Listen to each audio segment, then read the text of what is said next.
विद्यार्थियों, मैं प्रगति संस्थान अन्नापुर से आपको आज विज्ञान में विटामिन के बारे में पुनः बताऊंगा।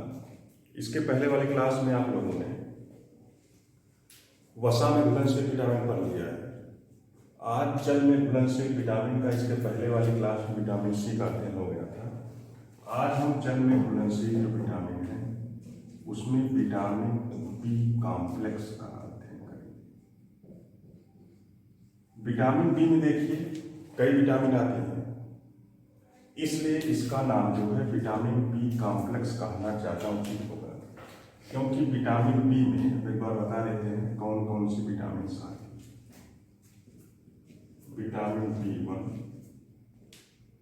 B2, B3, B5,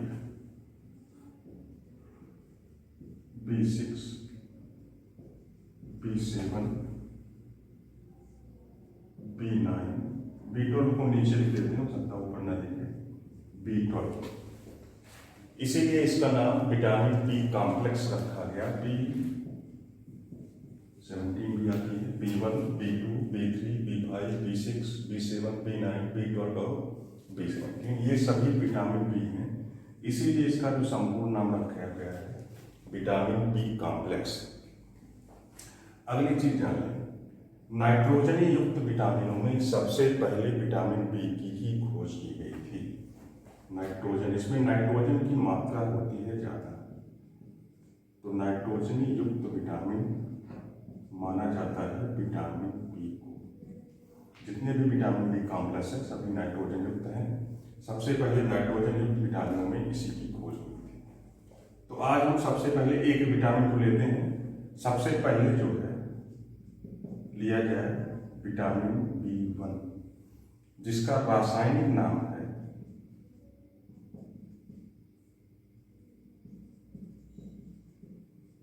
thymine.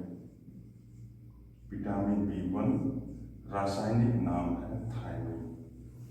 कमी से जो रोग होता है, कमी से रोग, उसका नाम है बेरी। अभी पिछले एग्जाम में जो एसआई हुआ था उसमें पूछा था बेरी रोग किस विटामिन की कमी से होता है, तो उसमें विकल्प में जो है B1 था, B2 था, B5 था, B6 था। अमूमन लोग याद कर लेते हैं विटामिन बी की कमी से बेरी रोग होगा, लेकिन विटामिन बी में जानते रहिए कि विटामिन B1 की कमी से मुख्य रूप से बेरी रोग होगा। अब बेरी जो रोग है उसमें होता क्या है, थोड़ा सा इसको जानिए। एक चीज और जानिए, इसका जो मुख्य कार्य है यह पेशियों के कार्य को सुगम बनाता है। यह पेशियों के कार्य को सुगम बनाता है, पेशियों को लचीली बनाता है। अब बेरी रोग में जो मुख्य रूप से शरीर में 3 कमियां आती हैं। पहला तंत्रिका संबंधी विकार आएगा।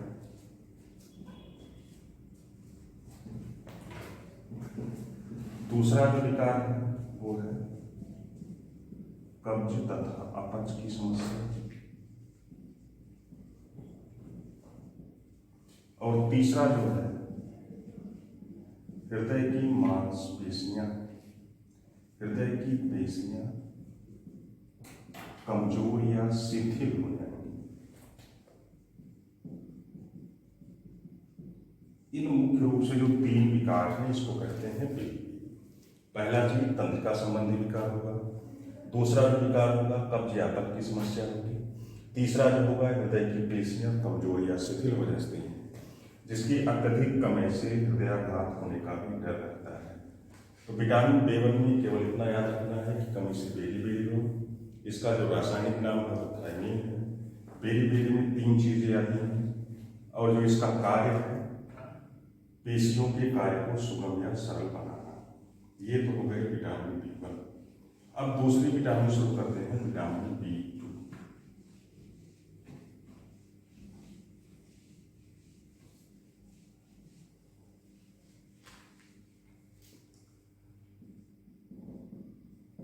विटामिन B2, इसका जो रासायनिक नाम होगा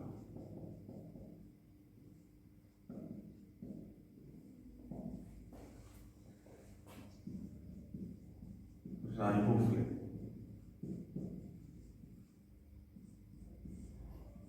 विटामिन B2 रासायनिक नाम जो होगा इसका राइबोफ्लेविन।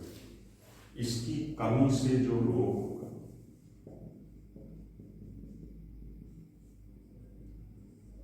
उसको कहते हैं किलोसिस। ज्यादातर बच्चों में होता है। किलोसिस रोग में होगा मुख के कोण या होठ के जो कोने होते हैं फट जाते हैं, जिससे खून भी आने लगता है। तो रासायनिक नाम इसका राइबोफ्लेविन होगा, विटामिन B2 का। कमी से जो इसके रोग होगा उसका नाम है किलोसिस। किलोसिस रोग में मुख्य रूप से होता है मुख के किनारे या मुख के जो कोण होते हैं या मुख के कोण जो होते हैं वो फट जाते हैं, जिससे उससे ब्लड वगैरह आने लगता है। तो इसको कहते हैं किलोसिस। इसका जो है स्क्रीनशॉट ले लें, फिर हम विटामिन B3 शुरू करते हैं।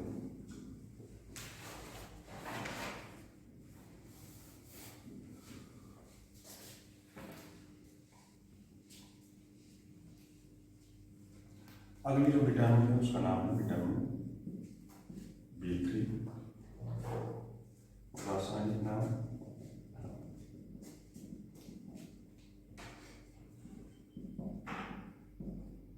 नियासिन, निकोटिनामाइड या निकोटिनिक एसिड, तीनों नाम याद रखना है। अब कुछ किताबों को देखेंगे तो विटामिन B3 का जो रासायनिक नाम दिया है वो पेंटाथेनिक एसिड दिया है, लेकिन यहाँ विटामिन B3 का जो रासायनिक नाम होगा वो नियासिन याद करना है। इसी को निकोटिनामाइड भी कहते हैं, इसी को निकोटिनिक एसिड भी कहते हैं। तीनों नाम याद रखिएगा। पेंटाथेनिक जो है वो B5 का नाम होता है, कुछ किताबों में गलत दिया है, इसलिए इससे कंफ्यूज नहीं होना है।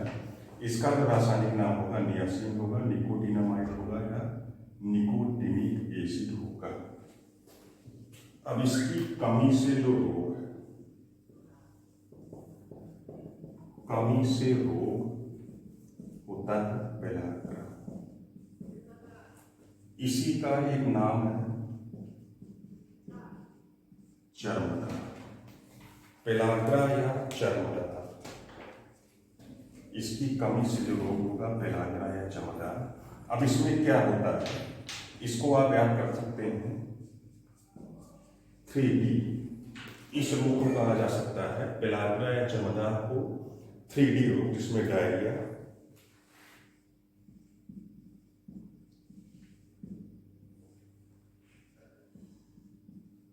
डर्मेटाइटिस और डिमेंशिया, तीन चीजें आती हैं। डायरिया का नाम आपने सुना ही होगा। डायरिया का मतलब पेट खराब होना। डर्मेटाइटिस का मतलब है त्वचा संबंधी रोग। जहां भी साइंस में डर्मो शब्द आ जाए उसमें से त्वचा संबंधी रोग। और डिमेंशिया का मतलब होता है पागलपन या मानसिक विकार। इन तीन रोगों के समूह को पेलाग्रा या चर्मदा कहते हैं। 3D से आप कर सकते हैं, या फिर यदि पूछता है 3D रोग किस विटामिन की कमी से होगा तो विटामिन B3 बताना है। डायरिया, डर्मेटाइटिस और डिमेंशिया। डायरिया पेट संबंधी विकार है, डर्मेटाइटिस त्वचा संबंधी विकार है, और डिमेंशिया जो है वो पागलपन या मानसिक विकार है। ये आपका हो गया विटामिन B3। अब इसके बाद आते हैं अगला विटामिन B5।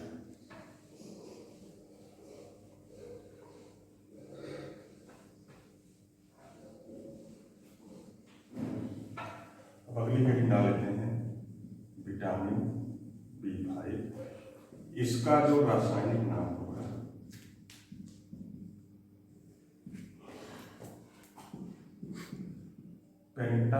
पेंटाथेनिक एसिड, इसी नाम में कंफ्यूजन होता है। विटामिन B3 और विटामिन 5 में किताबों में ज़्यादातर नाम को उल्टा दे दिया जाता है। विटामिन B3 में पेंटाथेनिक दे दिया है, इसके नाम में नियासिन दे दिया है। तो विटामिन B5 का नाम याद करना है पेंटाथेनिक एसिड, विटामिन B5। अब इसकी कमी से जो रोग होगा,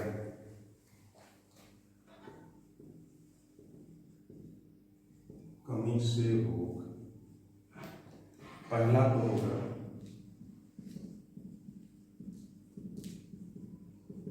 बाल सफेद होना। विटामिन B5 की जो कमी से रोग होगा बाल सफेद होना।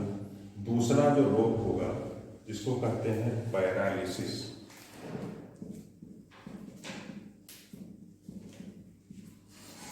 तो दो चीजें याद करिए विटामिन B5 में कमी से रोग में, पहला तो बाल संबंधी समस्या होगी, दूसरा जो रोग होगा पैरालिसिस या तंत्रिका संबंधी समस्या होगी। इसको नोट कर लेते। विटामिन B5 के बाद विटामिन B6 पे चलते हैं। एक इसका मुख्य कार्य और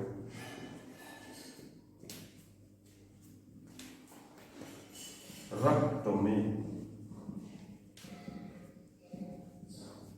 कोलेस्ट्रॉल की मात्रा का नियमन।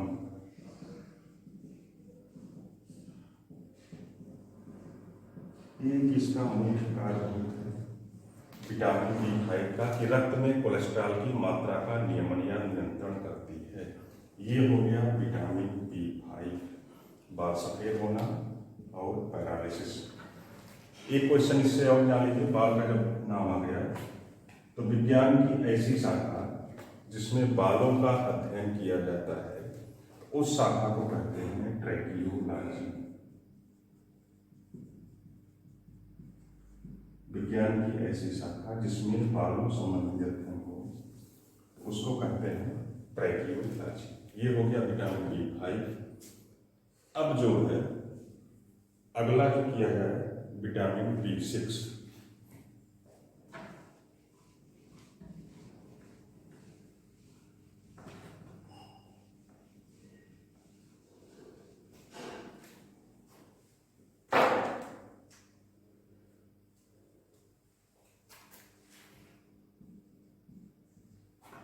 इसका जो रासायनिक नाम होगा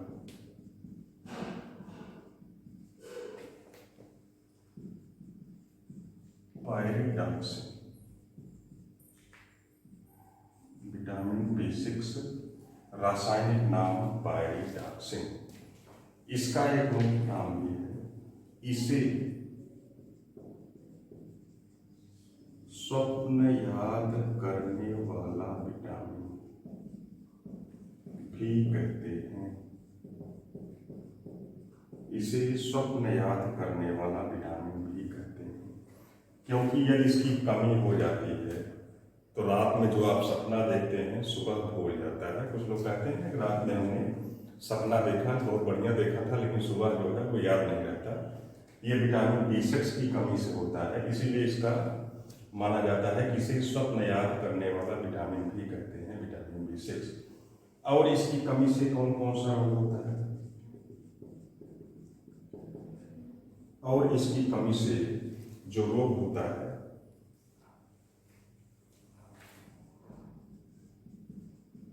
एनीमिया, और दूसरा जो विकार होगा पेशी ऐंठन। एनीमिया का मतलब इसी की हिंदी होती है रक्ताल्पता, और दूसरा जो होगा पेशी ऐंठन। आयरन की कमी हो जाएगी जिससे एनीमिया हो जाएगा। दूसरा जो रोग होगा वो पेशी ऐंठन होगा। तो विटामिन B6 वाले में केवल इतना ध्यान रखना है, स्वप्न याद करने वाला कौन सा विटामिन होगा तो B6 होगा। कमी से जो रोग होगा एनीमिया होगा, पेशी ऐंठन होगा। इसी को हिंदी में रक्ताल्पता भी कहते हैं। तो विटामिन B6 का इतना स्क्रीनशॉट लें, फिर उसके बाद B7 और B9 को बताते हैं। B12 भी इसमें एक है।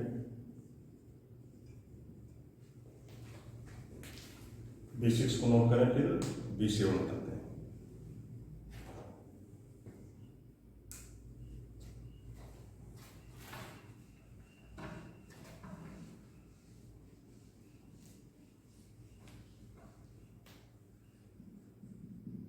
विटामिन B7, रासायनिक नाम जो होगा वो होगा बायोटिन।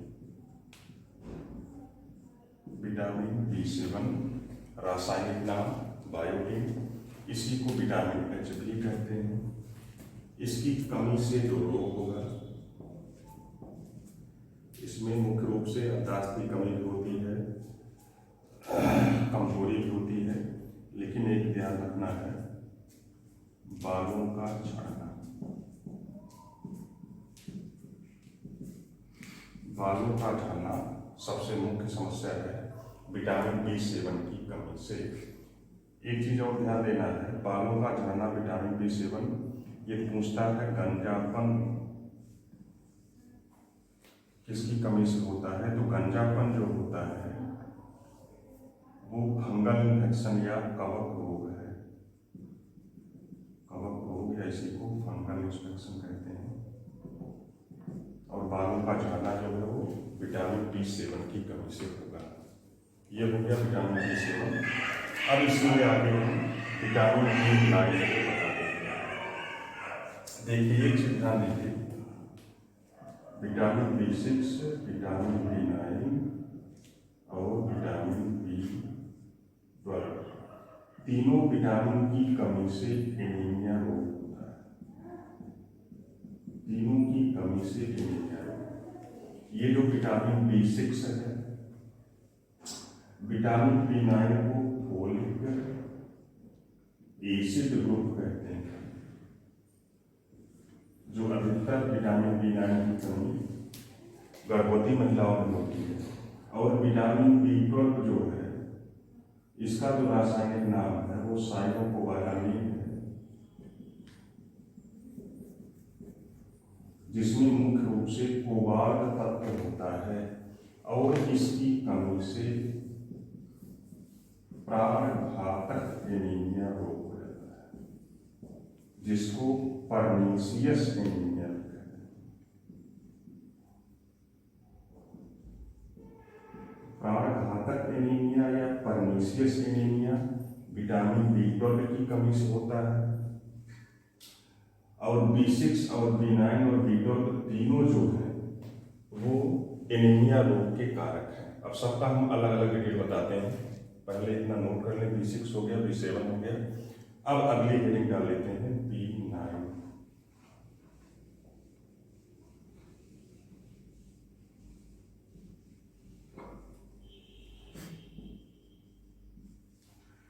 इसका जो रासायनिक नाम होगा, इसको कहा जाता है फोलिक एसिड ग्रुप।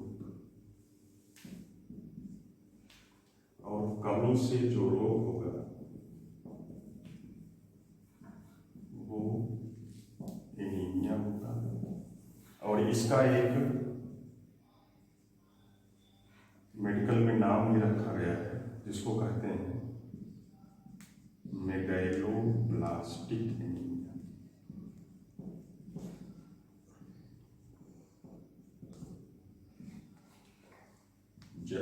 ज्यादातर गर्भवती महिलाओं या बच्चों में होता है। इसीलिए गर्भवती महिलाओं को ज्यादातर फोलिक एसिड ग्रुप की दवाई दी जाती है।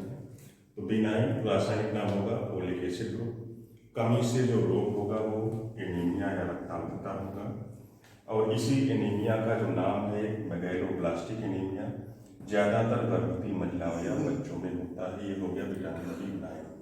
एक और बचा है, उसको भी आप देख लें, विटामिन B12। इसको मिटा देंगे।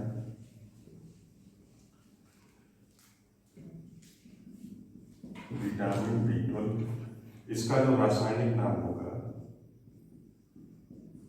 साइनोकोबाइलिन। साइनोकोबाइलिन इसका क्यों नाम है? क्योंकि इसमें मुख्य रूप से कोबाल्ट तत्व पाया जाता है। ये भी क्वेश्चन पूछता है कि विटामिन B12 में मुख्य रूप से कौन सा तत्व पाया जाता है, तो कोबाल्ट तत्व बताना है। इसी से इसका नाम बन गया साइनोकोबालामिन। अब कोबाल्ट का मुख्य रूप से कार्य क्या है? इसका जो मुख्य रूप से कार्य होता है वो आरबीसी के परिपक्वन, या इसी को मेच्योरिटी कह सकते हैं, आरबीसी के परिपक्वन में सहायता करना। आप लोग जानते होंगे कि आरबीसी का जो जीवन काल होता है वो माना जाता है 120 दिन का। और जब कोबाल्ट तत्व की कमी होती है या विटामिन B12 की कमी होती है तो आरबीसी 120 दिन पहले ही मृत हो जाती है। और आरबीसी जब परिपक्व होने से पहले ही मृत हो जाएगी तो ब्लड में आरबीसी की कमी होगी, और ब्लड में जब आरबीसी की कमी होगी तो ब्लड में हीमोग्लोबिन कम होगा, और इसी रोग को कहा जाता है एनीमिया या रक्ताल्पता। सबसे प्राणघातक इसी की कमी होती है, क्योंकि आरबीसी ही परिपक्व नहीं हो पाएगी, क्योंकि इसमें कोबाल्ट पाया जाता है और कोबाल्ट आरबीसी के परिपक्वन में सहायता करता है। यहाँ आरबीसी 120 दिन पहले ही डिस्ट्रॉय हो जाती है, जिससे ब्लड की या हीमोग्लोबिन की कमी हो जाती है। इसको एनीमिया या रक्ताल्पता कहते हैं। इसी की मेडिकल भाषा में नाम है परनीसियस एनीमिया, या इसी को कहते हैं प्राणघातक एनीमिया। परनीसियस एनीमिया या प्राणघातक एनीमिया, ये ज़्यादातर जो शाकाहारी वर्ग के लोग हैं उनमें ज़्यादातर कमी होती है, क्योंकि इसका जो मुख्य स्रोत होता है या तो दूध से बनी वस्तुएं, पनीर वगैरह होगी, या फिर मांस इत्यादि में पाया जाता है। इसलिए ज़्यादातर शाकाहारियों में इसकी कमी होती है विटामिन B12 की। तो आज हमने विटामिन B1 से लेकर के B12 के बारे में शॉर्ट में जानकारी ली।